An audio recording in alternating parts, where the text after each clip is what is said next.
Para po sa ating preaching for today, I will be delivering a sermon prepared po ng ating Reverend Noli Malabuyo, which is a missionary pastor ng URCNA na siyang ginamit ng Panginoon upang maitatag ang CCRC sa bansang Pilipinas.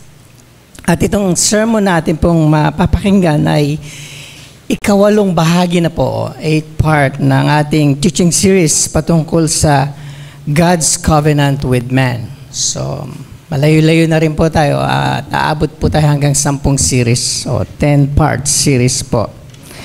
At itong sermon na ito ay naipahayag na rin ng ating Pastor Noli dun sa kanyang pinagpapastoran na church, which is the Big Spring community doon sa bansang Amerika. At kung mapapansin niyo po doon sa inyong liturgy, sa inyong bulletin, ay nakaprint po dyan yung bulletin, sermon text, and theme na supposedly tuturo ni Pastor Kirby. Pero kagaya ng sinabi ko kanina, nagkasakit po siya. Unexpectedly, maging yung kanyang asawa ay may karamdaman. While nagbi-video chat nga kami, hindi siya makausap ng maayos. Hindi ko maintindihan yung pananalita niya rin. So, muli, pinapaabot niya yung paumanhin sa ating lahat at hindi siya nakapag-serve sa atin, especially yung pag-administer ng Lord's Supper. At anyway, later, as we go along sa ating pong sermon delivery, ay babanggitin ko po yung sermon text, sermon point, although nabasa na ni Elder Ronald yung passage natin pong pagbubulay-bulayan, pero yung theme and bullet points or mga sub-points natin is along the way, babanggitin ko po. Pero bago po tayo magsimula, tayo po ay muling dumulog sa Panginoon before we study the Word of God. Let us pray.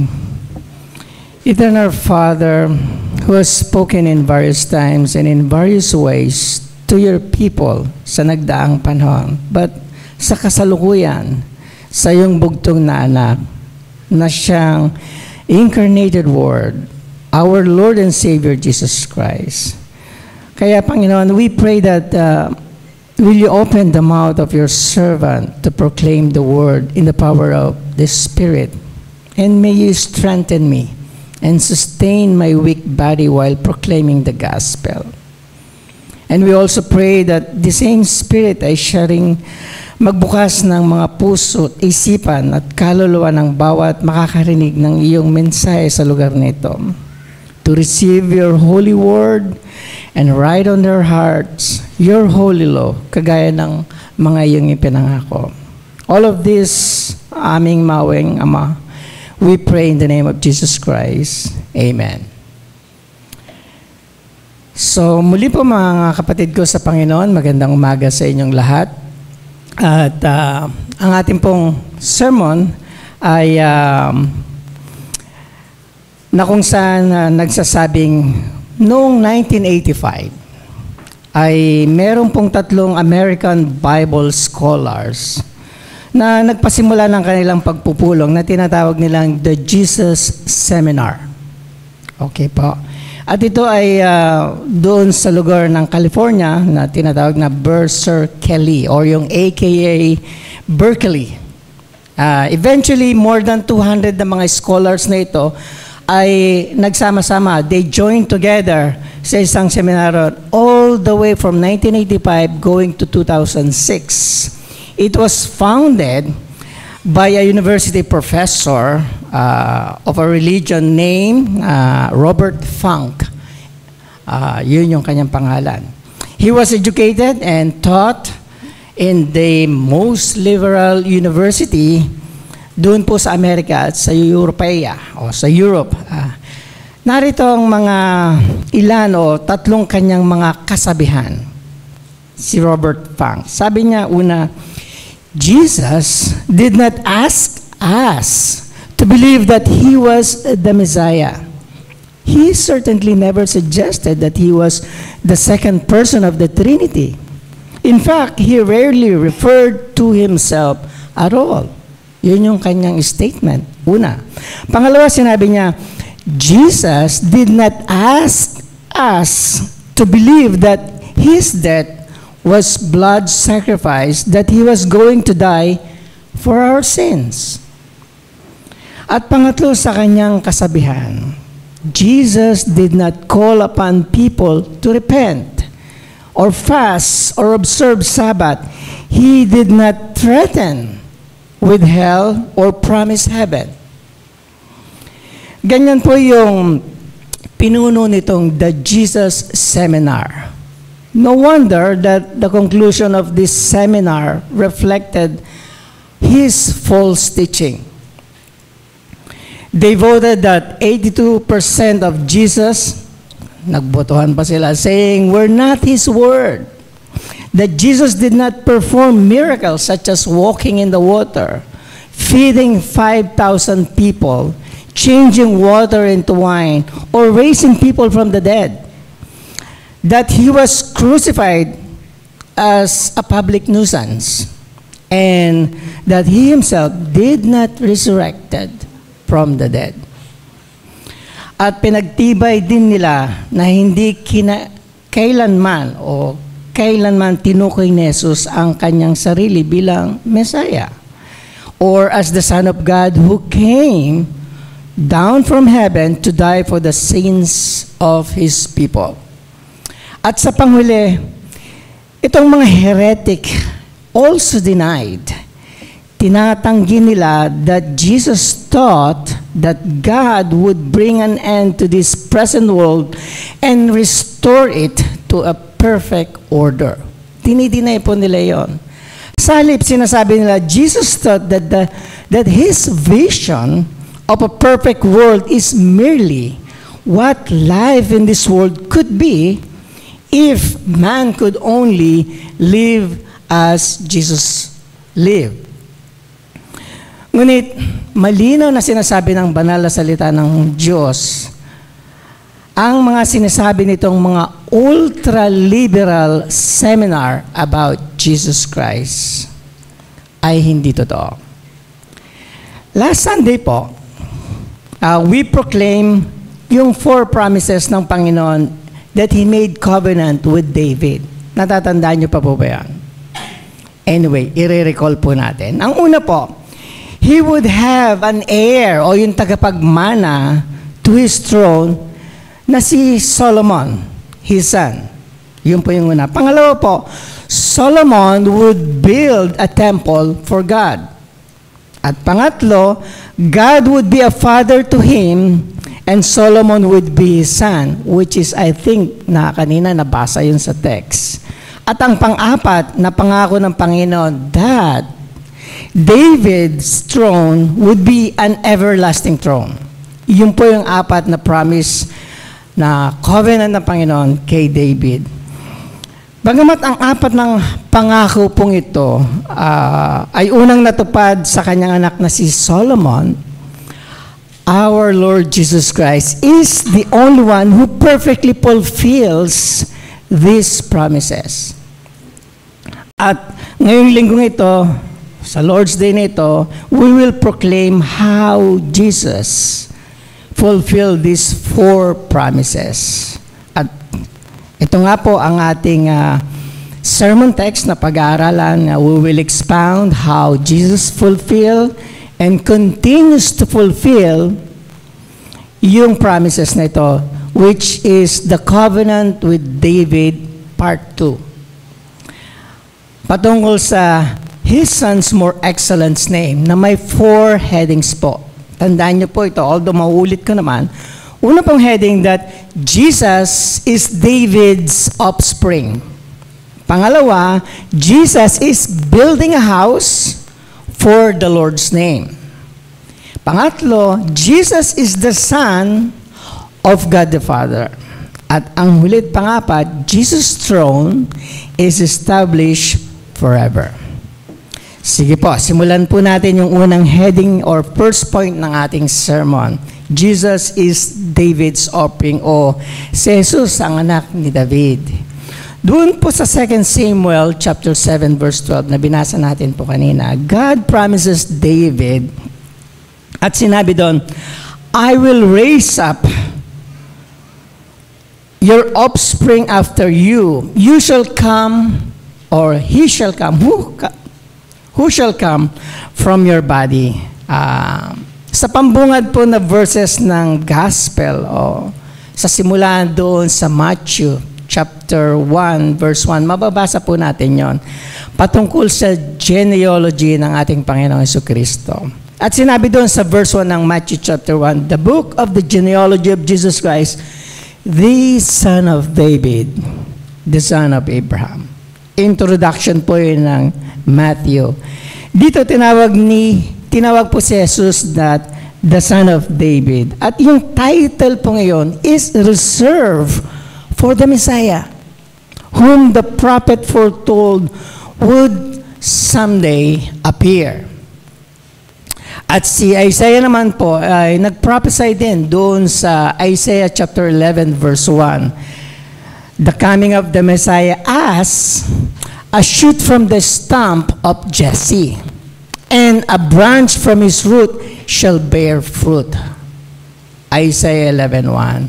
At ang natitirang Israel, o yung mga remnant, pagkatapos nitong wasakin at ipatapon ng Babylonia, ay tinatawag nilang is a stump or twig.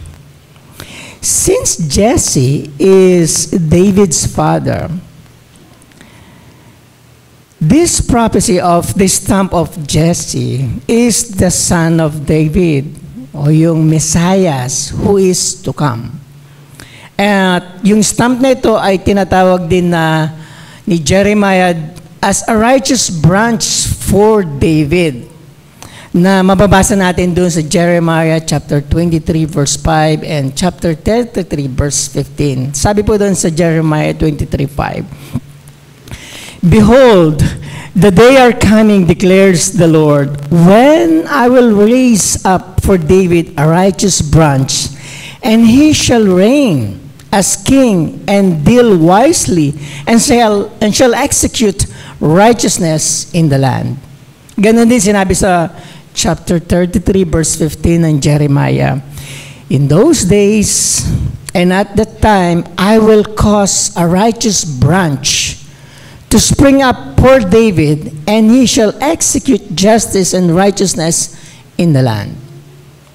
Therefore, makikita natin that the New Testament writers affirms that Jesus is the Messiah, the son of David, na mababasa natin sa iba't ibang bahagi ng New Testament, like dun sa account ni Matthew chapter 1 verse 20, ni Mark chapter 12 verse 35, ni Luke chapter 1 verse 32, maging dun sa epistle ni Paul sa Romans chapter 1 verse 3, na patunay na sinasabi nila na si Jesus, siya yung Messiah na ito at anak ni David. Pero it took many signs and wonders by Jesus Christ to make people wonder if ang ating Panginoong Jesus, siya nga ba yung coming Messiah, that Christ of the New Testament. Kaya nga po doon sa Matthew chapter 12 verse 23, mababasa natin that matapos na si Jesus ay magpagaling ng may mga sakit at mag-cast out ng mga demonyo, the Jew wondered. At iniisip ng mga Jews, can this be the Messiah? At pagkatapos, when he entered Jerusalem, on the last week ng kanyang earthly ministry, they hailed him. Ang sabi sa kanya doon sa Matthew 21, Hosanna to the Son of David. Blessed is he who comes in the name of the Lord. Hosanna in the highest. Bakit po kaya ito mahalaga para sa atin na maintindihan natin ng tama ito? Bakit po kaya? Una, if the Son of David was not human, no one would be saved from God's wrath on sinners. Mababasa natin sa ating catechism doon sa Heidelberg, question 15 to 18, na kung saan nagtuturo sa atin that since human beings sinned, God punishes, or punishment against them cannot be atoned by any other creature. except a human being. And this human being must be perfect and sinless. Therefore, the Son of God has to come down from heaven as a human being to sacrifice himself for all the sins of his people. Sa makatuwid po, only the incarnate Christ is qualified for the mission to saving God's chosen people, the only perfect, sinless human being. Ito ang dahilan kung bakit siya pinupuri ng mga Hudyo at sinisigaw nila, Hosanna to the high. Yes, Hosanna to the Son of David. Itong Greek word na Hosanna, na kung saan na nagpapahulugan na, please save us. Ang mga Jew ay nakikiusap sa kanya na iligtas sila. Kaya sila sumasagaw na, Hosanna to the Son of David. In addition po sa kaligtasan, o kaligtasan mula sa kasalanan, ano pa po ba yung mga benepisyo that the Son of David gave to us or gave us at sa kanyang mga tao? Ano-ano po ba itong mga ito? Yung mga benepisyo na sinasabi. What He did or what Jesus did in His earthly ministry, He is able also to do para sa atin. When all kinds of physical sickness, people came to Him. They pleaded with Him, have mercy on me, Son of David. Sa tuwing maririnig niya ang pakiusap na ito, He had compassion on them, healed them, and gave them the word of comfort and assurance, kagaya ng sinabi doon sa Matthew 11, verses 28 to 30. Ang sabi po doon ni Jesus Christ, come to me, all who labor and heavily laden, and I will give you rest. Take my yoke upon you and learn from me, for I am gentle and lowly in heart, and you will find rest for your soul. For my yoke is easy and my burden is light.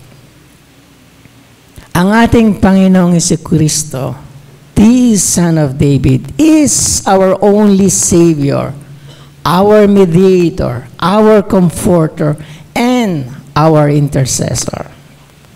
At ngayon, dadarako naman po tayo sa ating pong second heading o yung second sermon point. Ang ating pong second sermon point is that Jesus is building a house for the Lord's name. Ang Diyos ay nangako rin kay David that his son would build a house.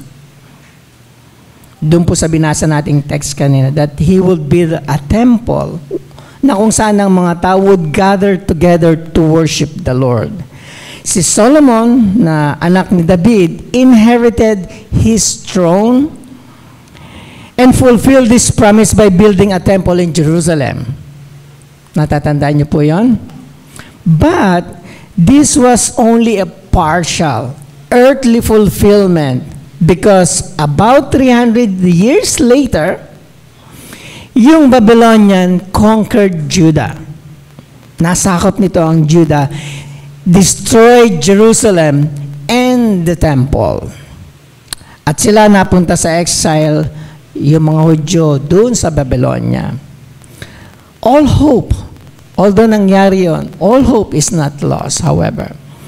Dahil mababasa natin doon sa Amos chapter 9, that God would restore the Jews and rebuild the temple. Kaya nga sinabi doon sa Amos chapter 9 verse 8, si Amos nag-prophesy, sabi niya doon, yet I will not totally destroy the descendants of Jacob. Then doon sa verse 11 ng chapter 9, of the day of restoration, sinabi niya doon, in that day I will raise up the booth of David that is fallen and repair its breach and raise up its ruin and rebuild it as in the days of old. Babalik nilang kagaya nung old times. Kaya ngayong the fallen of Booth David na sinasabi doon ay tumutukoy ng dalawang bagay po. Ano po yon? Una yung David's fallen kingdom at pangalawa yung Jerusalem temple na nag-fall na tinatawag nilang Booth of David. Ang salita pong booth, B-O-O-T-H, is also same word na tinatawag nila noon, tent, o yung tinatawag nilang tabernacle or temple. Kaya nga nung nag-prophesy si Amos about rebuilding and restoring or restoration ng Israel and its temple was fulfilled when the exile returned sa Babylon and rebuild their nation and the temple after 70 years na sila ay na-exile doon sa Babylon. Again, this rebuilt temple was not the final fulfillment. Bagamat na-rebuild nila after 70 years, kagaya ng sinabi ni Amos na prinapasay niya, when Jesus came, preaching the gospel of repentance and faith, He stated, building the final temple of God, which is the church. Ang simbahang ito na sinasabi ng ating Panginoon ay ang kanyang kingdom o kingdom of Christ na binubuo po ng mga mananampalataya. The church. So when Jesus stated His church building mission, He proclaimed doon sa Mark chapter 1 verse 15. Sinabi po ni Jesus o diniklara ni Jesus, the time is fulfilled and the kingdom of God is at hand. Repent and believe in the gospel. Pagkatapos ay pinahayag ni Jesus maging kay Pedro at sa iba pang mga apostle, sinabi niya doon sa Matthew chapter 16 verse 18, on this rock I will build my church, and the gates of hell shall never prevail against it. Jesus called Peter, strong faith, the rock. At itong rock na to sinabi niya, upon which He will build His church. At ano ang simbahan pong ito na sinasabi dito, binabanggit? According to James, this church is the fulfillment of Amos' prophecy. Doon sa Acts chapter 15, during First Church Synod sa Jerusalem, may First Synod sila. He declares that the salvation of Gentiles from all nations is God rebuilding the tent of David that has fallen. The remnant of mankind may seek the Lord, and all the Gentiles who are called by my name.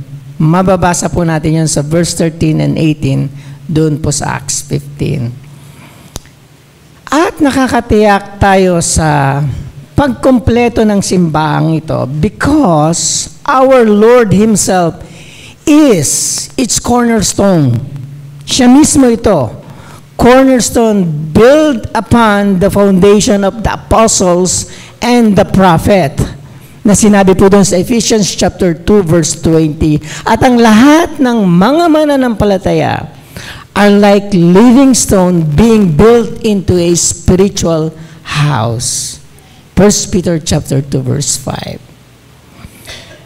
When this temple, itong simbahang ito, the church, is completely built, kukunin tayo ng ating Panginoong Hesus to the new heaven and the new earth, where the church, God Almighty, and the Lamb will be the new temple built by Jesus, the Son of David, the Son of God. Yan po ay makikita natin sa Revelation chapter 21, verse 22. At yan po, magtutungo na tayo sa ating pong ikatlong bahagi ng sermon point.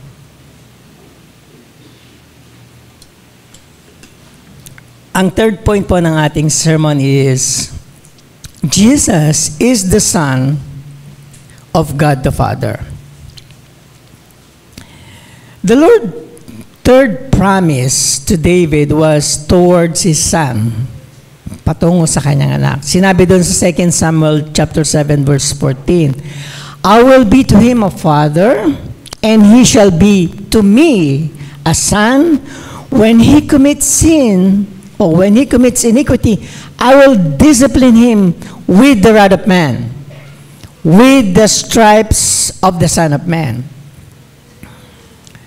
At ang Panginoon, ang Diyos Ama, blessed o pinagpala niya si King Solomon, right? With great wisdom and riches. However, he also sinned greatly against the Father in heaven. He was both adulterers and idolaters. Marami siyang naging asawa. At ginawang pa niya ng mga templo, yung mga concubines, at iba niyang mga asawa. So, he is both adulterers and idolaters. God disciplined him by taking away 10 of the 12 tribes of Israel from his son. Hindi sa kanya, but from his son, Rehoboam, which is, I preached last week yon, if you still remember. But God still assured David. Sabi na doon sa 2 Samuel chapter 7 verse 14 naman, but my steadfast love will not depart from him. Therefore, the Lord continued David's line all the way to Jesus, the son of David, the Messiah. At yung lahat po ng four gospel, Matthew, Mark, Luke, and John, affirm that Jesus is the Son of God. Maging doon sa Matthew chapter 4 verse 3, verse 6, and chapter 8 verse 29, mababasa natin both the devil and his evil angels, maging sila. Sabi nun, they know that Jesus is the Son of God. Maging yung mga demonyo, alam nila na si Jesus ay anak ng Diyos. Maging doon nga sa first statement ng Mark or Gospel of Mark, if you're familiar with it, Mark 1 verse 1. Umpisang statements, sabi po doon, the beginning of the Gospel of Jesus Christ, the Son of God. Walang paligoy-ligoy si Mark. Yung kagad ang umpisa niya. Kung si Matthew, genealogy, si Mark, right away, the Son of God. Gayun din doon sa Luke, chapter 1, verse 33, the angel announced to Mary that she will carry on her womb the Son of God.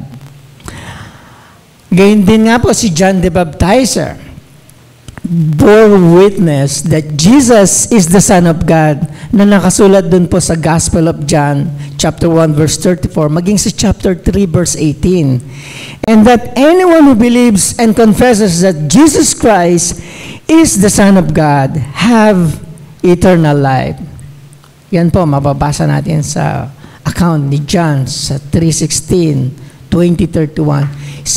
Even yung epistle niya sa 1 John chapter 4 verse 15, declaring that Jesus is the Son of God that gives eternal life. At maging yung mga epistles o yung mga letters ni Apostle Paul, Paul also proclaimed that Jesus is the Son of God by the power of the Holy Spirit in his resurrection, na sinulat ni Paul dun sa Romans 1 verse 3, even sa 2 Corinthians chapter 1 verse 19. Yung pagkakaroon ng knowledge and of faith in His resurrection lead us to maturity sa ating pong buhay. Paano po mangyayari yun?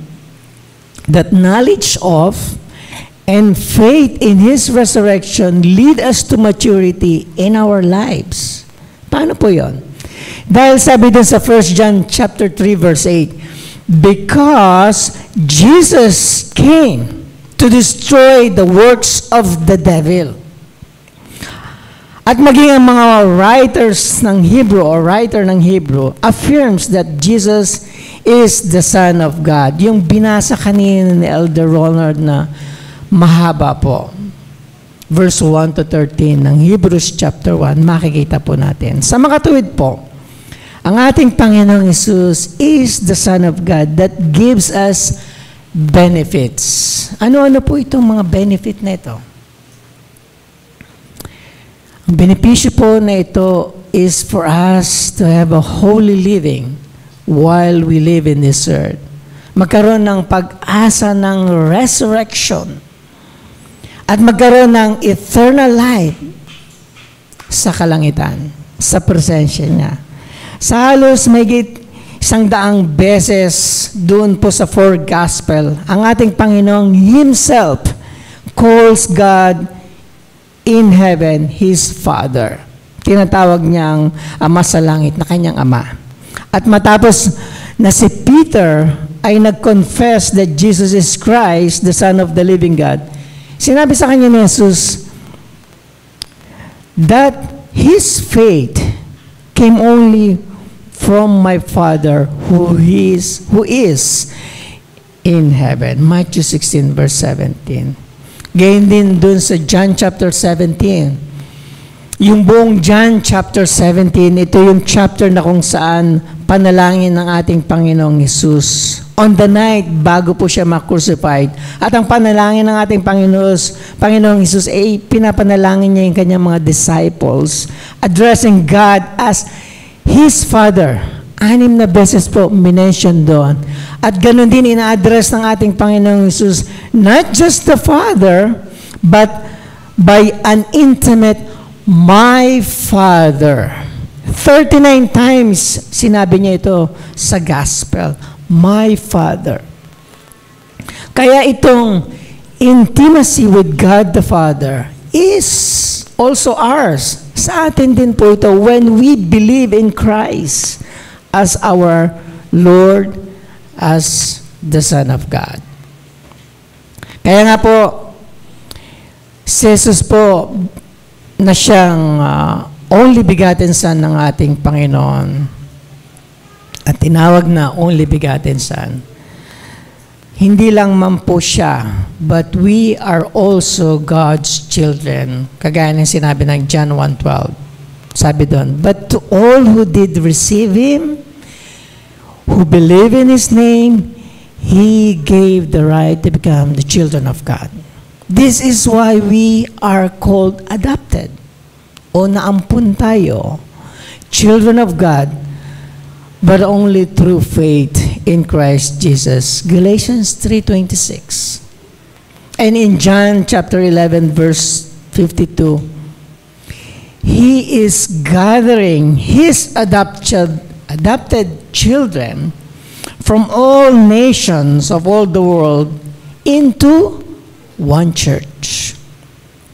Lagi po nating tandaan at kung papaano si Jesus ay nagkaroon ng intimate, divine relationship with His Father in heaven, tayo rin po are in close communion with our Father in heaven.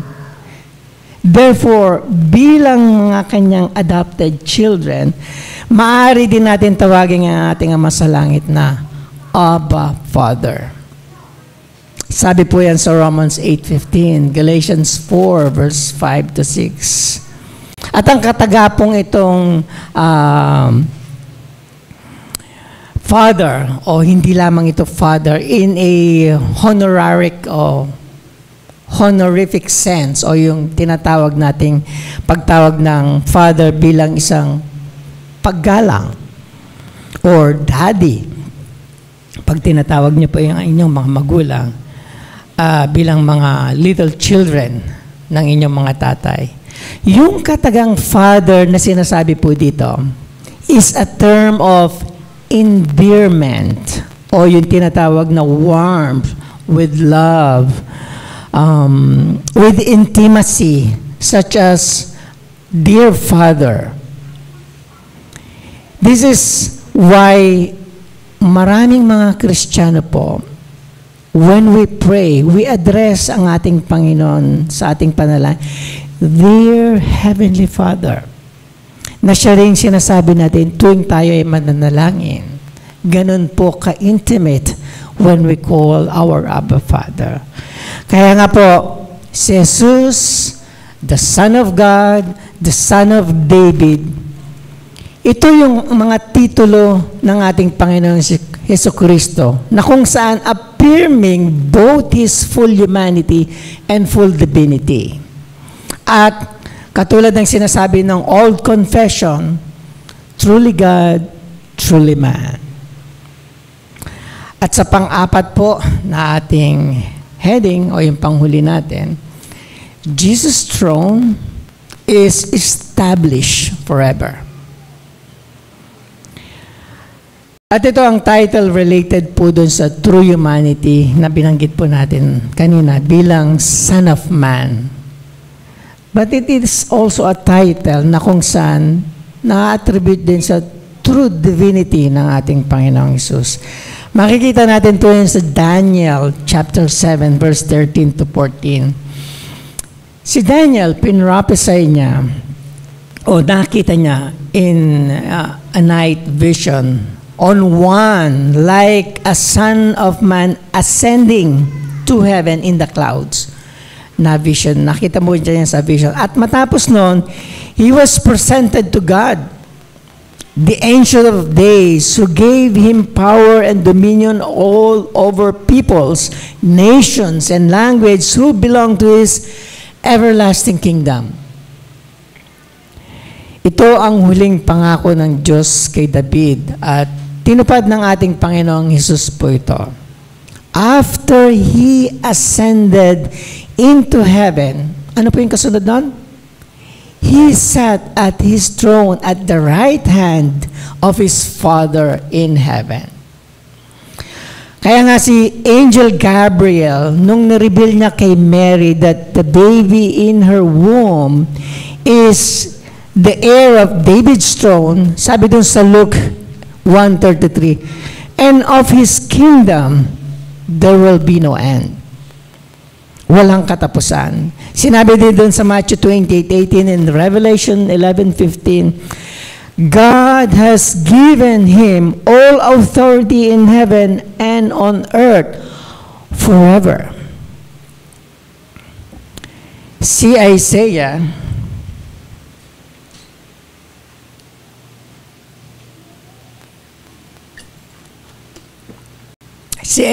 nag-prophesy o prinapesay niya yung birth of our Lord Jesus Christ, the Son of God, who would be called, sabi niya, a wonderful counselor, mighty God, everlasting Father, Prince of Peace. Familiar po kayo dun sa phrases na yan. Sinabi niya dun sa Isaiah chapter 9 verse 6 to 7, His kingdom will be one of everlasting peace, justice, and righteousness. At doon sa Isaiah 16:5, His throne will be of steadfast love and faithfulness to His people. On His throne in heaven sits the Son of David, the Son of God, who judges and seeks justice and is swift to do righteousness. Tayo po ba? Naghihintay po ba tayo o nananabik po ba tayo sa isang kaharian bilang mga Kristiyano na kung saan wala nang murder o karahasan, wala nang pagsisinungaling, wala nang sexual immorality, maging katiwalaan o kawalan ng katarungan ay wala na rin. Naghihintay po ba tayo o nananabik po ba tayo ng ganitong klaseng kaharian? Are we waiting and longing for this kind of kingdom? Kaya nga mga kapatid ko kay Kristo, keep watching, keep waiting, for the day is coming when Jesus will return from heaven, now seated at the right hand of the Father, and set up His kingdom everlasting kingdom of peace, righteousness, justice, love, and faithfulness. And finally, mga kapatid ko, dito sa CCRC, all of God's covenant promise to David, lahat ng pinangako niya, doon sa covenant niya kay David, were fulfilled by our Lord Jesus Christ. When David and all the heirs of his throne sinned, nagkasala po lahat ng sumunod kay David, God disciplined them and judged them, right? Taking the kingdom away from them. Kaya nga 10 tribes ang nawala kay Solomon o kay Rehoboam. And then when Jesus came to inherit his father David's throne, he too was disciplined and judged. But not for his own sin, because he had no sin. Right? Rather, he was judged as a substitute to make purification for his people's sin, for you and for me and even all the people that had come past. After po na makompleto ng ating Panginoon yung atoning sacrifice na ginawa niya, He ascended into heaven and given all authority at God's right hand. His Father in heaven gave Him a name that is more excellent than all the names in heaven and on earth. He is called the Son of David, the Messiah, the Son of Man, and a divine title, the Son of God, the second person of the Trinity, and the eternal King of everlasting kingdom. Mga kapatid ko kay Kristo, let us remain steadfast in our faith through all our sufferings sa mundong ito, watching for His return from heaven to set up His kingdom, a kingdom of peace, a kingdom of love, kingdom of faithfulness, righteousness, and justice forever and ever. Amen. Muli po, samahan niyo po ako dumulog sa Panginoon sa panalangin. Let us bow down our head and let us pray to God. Heavenly Father, we thank you for revealing to us kung paano mo itinupad ang iyong pangako. You made a covenant with David and you have promised to establish your kingdom forever. At ito po ay ginawa mo in Jesus to fulfill it and continues to fulfill these promises in the covenant that you have made with David, and gave him a name that is more excellent than all the names in heaven and on earth, who is Jesus, the Son of David, is our only Savior, our mediator, our comforter, and our intercessor. Thank you, Lord, for fulfilling and accomplishing all these promises to the church sa pamamagitan ng pagsugo mo sa iyong bugtong na anak na si Kristo Jesus as a substitute para sa amin to make purification for our sin. We thank you, Lord, sa araw nito for allowing us to worship you in spirit and in truth. And we pray that may you continue to sustain us each day as one body united in Christ. Father, help us to remain steadfast sa aming pong pananampalataya through all our challenges sa buhay, even in our sufferings and difficulties sa mundong ito.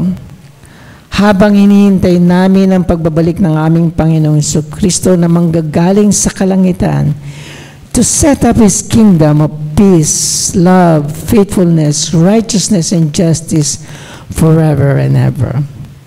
This we pray in Jesus' name. Amen.